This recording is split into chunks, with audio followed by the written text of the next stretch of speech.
Nobody at Centerfield Veterans Care in Ottawa wanted to fight for the man in room 7 who had stopped speaking 3 months ago. The neurologists called him unreachable. The administrators called him a long-term placement. The ward staff called him difficult because his eyes still moved with too much purpose for someone they had already decided was gone. Only one quiet nurse in bright blue scrubs thought the silence meant something different. And when the man pressed 2 fingers against her wrist in a rhythm no civilian on the floor would recognize, she leaned close and answered with a phrase that had never been written in any file either of them kept. Before we get into this one, welcome back to Steady Badge's Stories. If you're joining us for the first time, I'm glad you found us. Hit the like button if this kind of story matters to you, subscribe so you don't miss the next one, and drop a comment telling me where in Canada you're listening from tonight. These stories travel further than I ever expect, and I love seeing every city and province. Now, let me tell you about Teresa Bodnar and the man nobody thought was still in there. Warrant Officer Derek Pelletier had been admitted to Centerfield in February, transferred from a military hospital in Edmonton after a roadside IED in northern Mali took 2 members of his section and left him with a traumatic brain injury that nobody could fully map. He was 39 years old. He had served 14 years with the Royal Canadian Regiment. He had a wife named Audra and 2 daughters in Pelletier, who drove to Ottawa every weekend and sat beside him for hours without knowing if he heard a single word. The neurology department at Centerfield was run by Dr. Conrad Merritt, a man who moved through the ward with the unhurried certainty of someone who had never once been wrong in front of witnesses. He was 51, precise in speech, generous with condescension. His rounds were performances. His residents took notes and did not ask questions he had not already answered. On the morning Teresa Bodnar first stood in the doorway of room 7, Dr. Merritt was delivering his assessment to a cluster of medical students, with the tone of a professor discussing a solved equation. No meaningful cortical response, he said. Vegetative state confirmed by 2 independent imaging assessments. The family has been counseled. Our role now is comfort management and placement coordination. One of the students, a young woman named Priya, glanced toward the bed. Derek's eyes were open and fixed on the ceiling. His eyes track, Priya said quietly. Dr. Merritt did not look away from his tablet. Reflexive, the brainstem is intact. That is not consciousness. Teresa stood just outside the door with a medication tray she did not need for this room. She had come to listen. She had been coming to listen for a week. She was 37, lean and unremarkable in the way that quiet people are unremarkable. Something about her made other staff look past her instead of at her. Her brown hair was pulled back without ceremony, her blue scrubs a size too large. She had been at Centerfield for 11 months, transferred from a VA clinic in Trenton, transferred before that from somewhere nobody had bothered to verify too closely. She watched Derek's right hand. It moved, not a spasm, not a reflex, 2 fingers, then a pause, then 3. Dr. Merritt concluded his assessment and stepped out, nearly walking through Teresa before registering she was there. He looked at her tray. Wrong room. I was checking the hallway chart, she said. Then check it somewhere useful. He moved on. Teresa remained. Priya stayed a moment longer, eyes still on Derek, then left too. Teresa walked to the bed and set the tray on the side table, standing where Derek's eyes could reach her without effort. Warrant Officer Pelletier, she said. His eyes moved to her, fast, not slow. She rested 2 fingers against the inside of his wrist. After a moment she felt it. 2 taps, pause, 1 tap, pause, 2 taps. It wasn't random. It was too deliberate to be random. She had felt deliberate before, and she kept her face still while she counted. She left the room, went to the nurse's station, and read every note Dr. Merritt had entered on Derek since February. Vegetative. Non-responsive. No purposeful movement. Placement pending family decision. 7 entries, all identical, all confident, none of them mentioned his hands. Teresa brought it up at the next team meeting. Warrant Officer Pelletier in room 7 is tapping, she said. His right hand. 2 fingers, repeated patterns. I think it's intentional. Dr. Merritt set down his coffee. Miss Bodnar. The pattern changes depending on who's in the room. It slows when the door opens. It stops completely when his vitals are taken. Miss Bodnar. His voice was patient in the way a wall is patient. We have 2 MRIs and a functional assessment from the Edmonton team confirming vegetative state. Nurses sometimes see patterns in movement that aren't there. It's a documented phenomenon in long-term care. It comes from wanting to help. I'm not seeing what I want to see. You've been here 11 months. Warrant Officer Pelletier has a catastrophic injury. His family is grieving. What they do not need is a nurse generating false hope based on hand tremors. Priya's pen had stopped moving. Teresa looked at Dr. Merritt. I'd like it documented that I raised the concern. He nodded once, documented. She understood from the way he said it that it would not be. She started keeping her own notes. Time, room conditions, who else was present, exactly what she felt under her fingers and for how long. She brought a small laminated card with the alphabet printed on it, held it where Derek's gaze could reach, and began testing whether his eyes moved to specific letters. He was slow, exhausted by the effort. But on the third day, across 20 minutes of silence and concentration, he looked at 4 letters in sequence. Still. Still. Teresa's hands went flat on the bed rail. She breathed once, evenly. I know, she said. I know you are. His fingers tapped twice against the mattress. She told no one. Not yet. She needed something that couldn't be dismissed as wishful interpretation, and she thought about what she knew of military communication. More than most people, and learned under conditions that appeared nowhere in any document attached to her name at Centerfield. Her employment history, read in order, told a quiet story. Air Force Reserve medic, then VAC clinic intake nurse in Kingston, then Trenton, now Ottawa.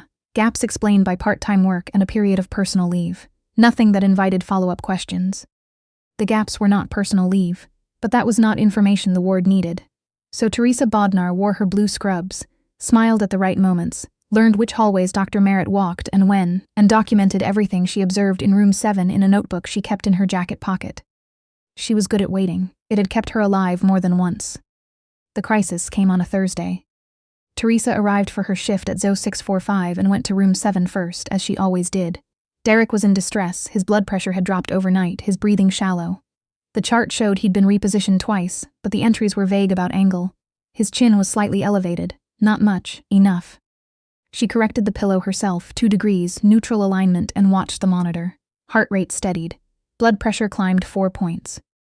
She flagged it to the charge nurse, a man named Barry who trusted Dr. Merritt the way people trust bad weather. It was just the condition of the environment. His neck position affects his autonomic function, Teresa said.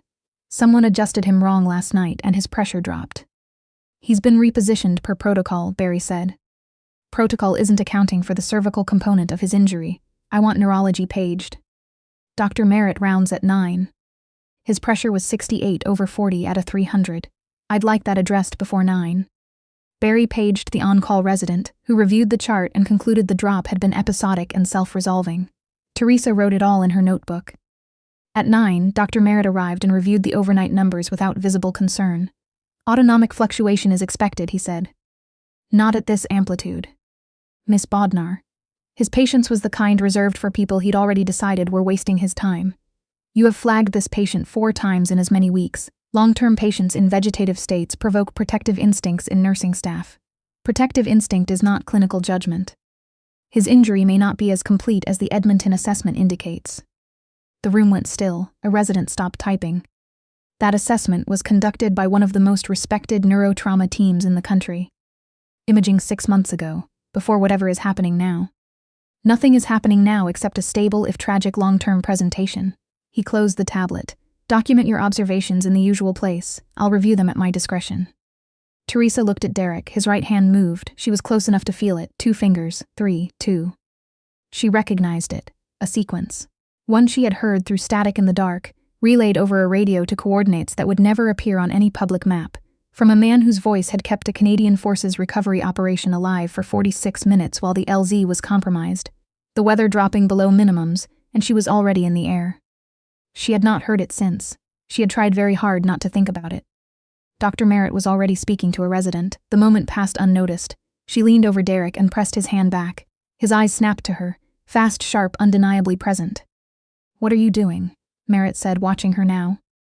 Checking his grip response. He has no grip response. He responded. His expression didn't change. Document it. He left. Teresa stood alone in room 7 with the blood loud in her ears. Derek Pelletier. She had never known his name, only his voice, and the sequence he just tapped under her hand, and the operation it belonged to, and what it had cost to pull him and 3 others out of a valley in northern Mali in the dark. She had not known his face until this moment. She pulled the bedside chair close. I was Switchback, she said quietly. Do you remember Switchback? His fingers pressed once against her hand. Yes. Then listen to me. I need you to be patient a little longer. Can you do that? 1 press. I'm going to get you imaging. Someone to look at this properly. I need you to hold on. 1 press. And I need you not to die on me in the meantime. We clear? A long pause, then slowly 1 press. She sat with him for another 3 minutes without speaking. Not professional, probably. She didn't care. She brought her notebook to the charge nursing manager, a woman named Colette, whose 2 decades of managing conflict between clinicians and nurses had left her unsurprised by either group. Colette read every entry without interrupting: timestamps, blood pressure readings, hand movements, the pattern across 28 days. Dr. Merritt has been informed of all this 4 times, and dismissed it each time. He called it protective instinct. Colette was quiet, then said, "I'm going to ask you something directly. Do you have a personal connection to this patient?" "I recognize something about his history, through military channels. It's not in his file here."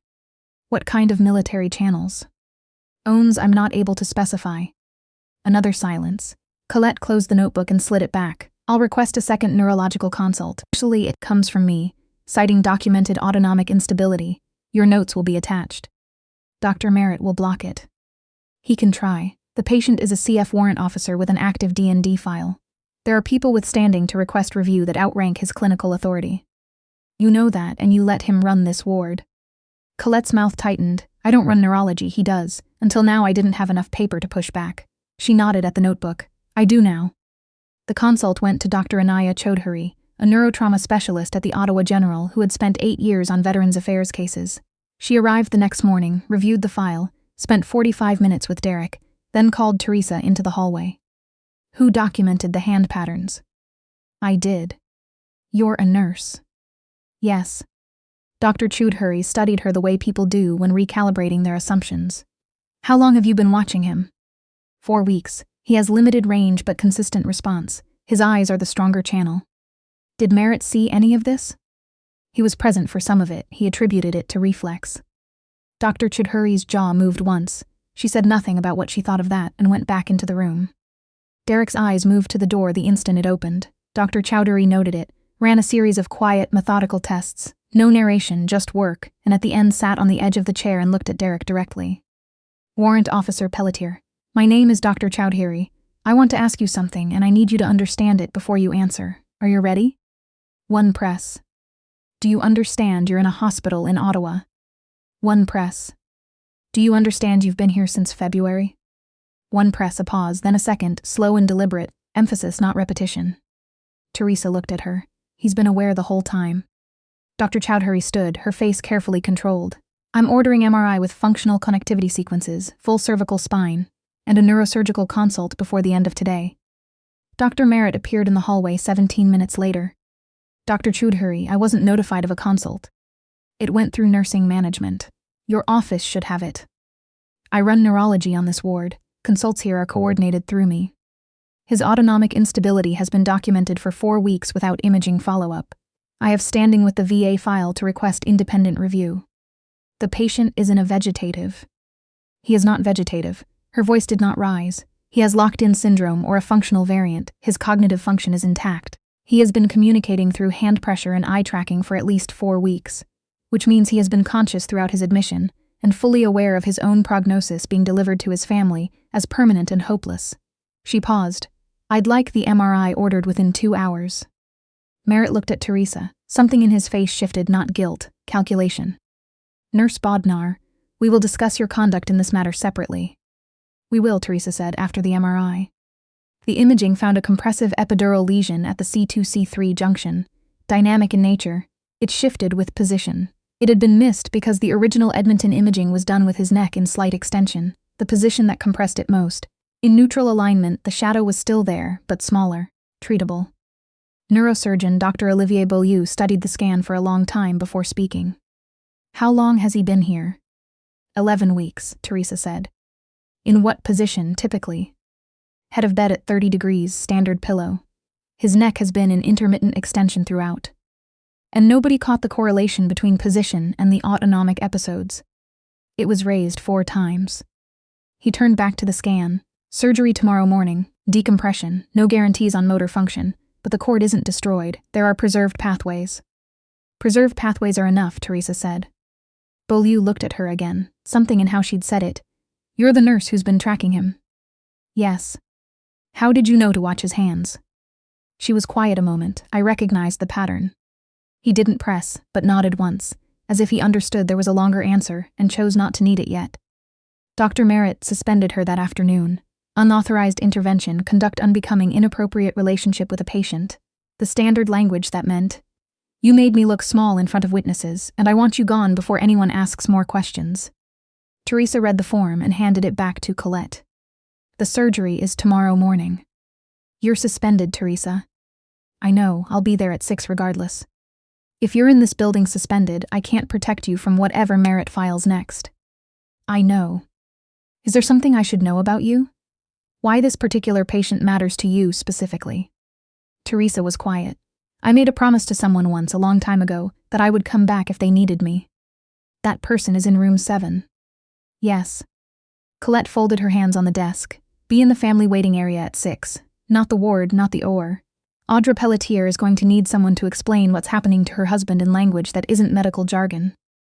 Teresa understood the gift being offered. "Thank you." She was in the family waiting area at 0555.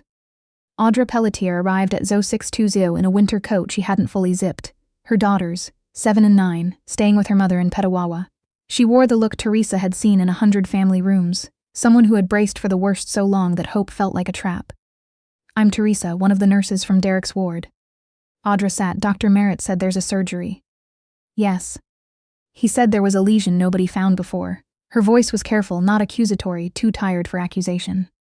"That's right. He said it's been there since February." Audra looked at her. "Does that mean Derek has been?" She stopped. "Yes, he's been aware the whole time. He knew you were there every weekend. He heard everything you said to him." Audra covered her mouth. "He communicated with me, his hand pressure, his eyes. He's been trapped in there, and he knew it, and he's been waiting." Teresa paused. "He's not gone, Audra. He's been in there this whole time." Audra wept without sound, the way people weep when the feeling is too large to make noise about. Teresa sat beside her and let the silence be felt fully. The surgery took 4 hours. Dr. Beaulieu removed the lesion, released the pressure on the cord, and took samples for pathology that would later confirm inflammatory markers consistent with blast wave neurovascular injury. A signature missed in the initial assessment because the Edmonton team hadn't had the updated protocol for Mali operational blast profiles. Beaulieu had it. Merritt had never requested it. Teresa stood in the corridor outside the OR, back against the wall, counting her breaths the way she had learned to count them, in places she did not think about during her Centerfield shifts. Colonel Frank Deschamps arrived at 10:40 in a civilian coat, a D&D badge clipped to the pocket. She had not called him, someone else had. He was 54, gray at the temples, a scar along his jaw she recognized from a pre-mission briefing photograph. "Bodnar. Colonel. You look different. 11 months of hospital shifts." He looked at the OR doors. "How is he?" "Beaulieu is finishing. They found preserved pathways." "You found him." "I was assigned to his ward." "That's not what I said." She looked at the floor. "I didn't know it was him until 3 weeks ago." "What did you do when you knew?" "Documented everything, went through the proper channels." Something shifted in his expression, not quite a smile. "How many times did Merritt dismiss you?" 4. "And you stayed." He was still there. Someone had to. Deschamps leaned against the wall beside her, quiet a moment, switchback. She hadn't heard that name in 2 years. The last person to say it was Corporal Owen Bright, who had been with her when a recovery went wrong in 2022 and had not come home the same way she had. That name is retired. "It's in the citation." He took a folded document from his coat and handed it to her. She read it twice. Her hands stayed still. She was good at keeping her hands still.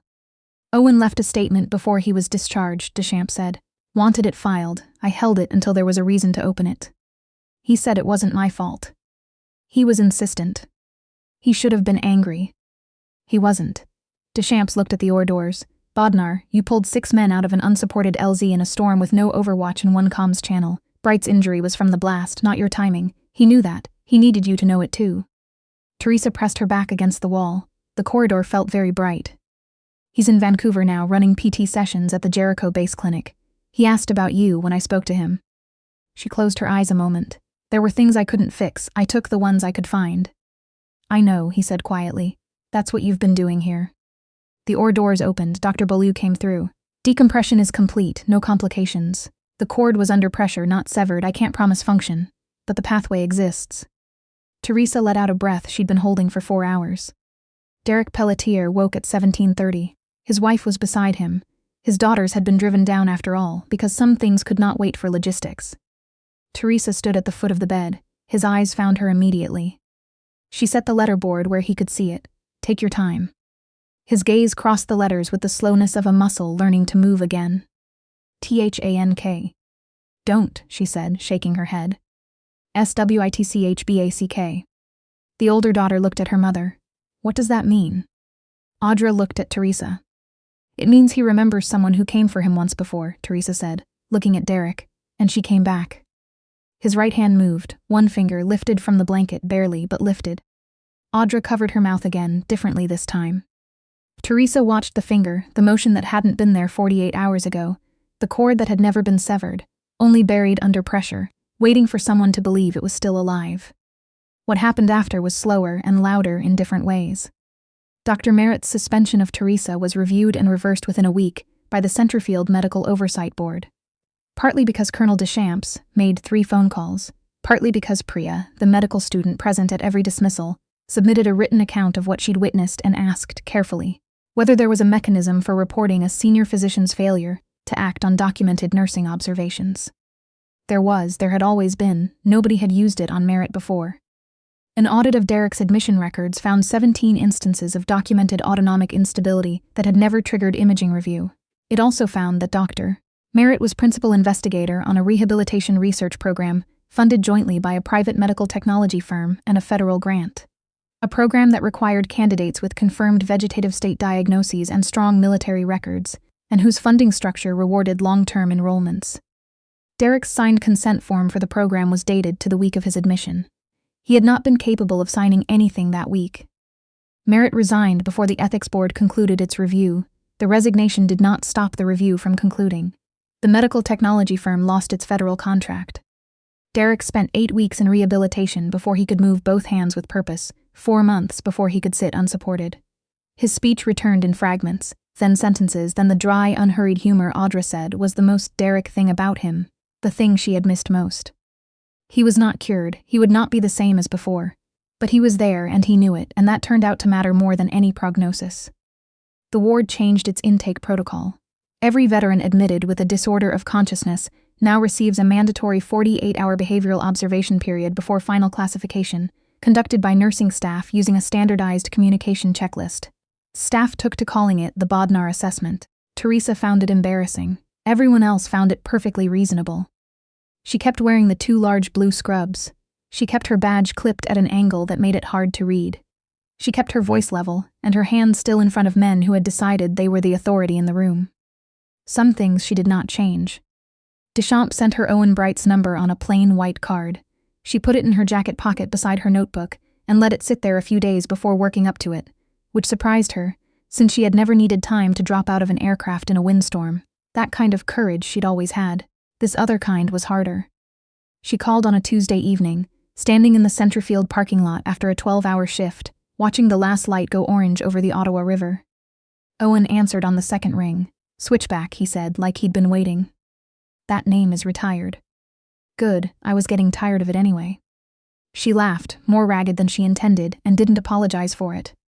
Across the city, in a rehabilitation room at Centerfield, Derek Pelletier practiced standing between 2 parallel bars. Audra beside him, his younger daughter, counting out loud to 10, then past 10, then past 20. Because she'd decided she wasn't stopping until he told her to, and he never did. Some days, Teresa thought, the job was simply to stay until the person could stand on their own. You didn't promise them how far they'd get. You promised them you wouldn't leave before they had the chance to find out.